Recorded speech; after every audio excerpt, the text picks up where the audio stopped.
Selamat menyaksikan perjalanan kami ke air terjun paling tinggi yang terdapat di Bintang.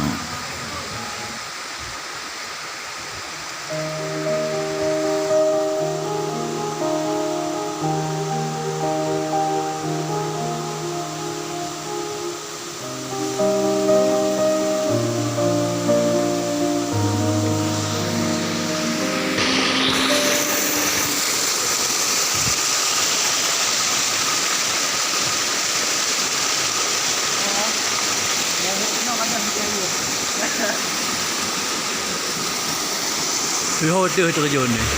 Okey, kita akan menuju ke tempat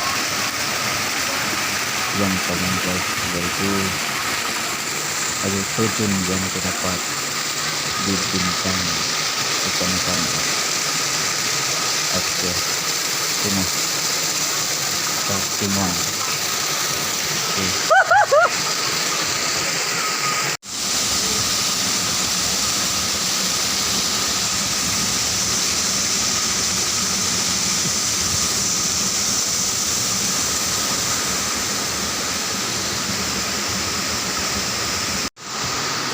Okey, itulah air terjun yang terdapat di Bintang, Aceh Timur, Takengon.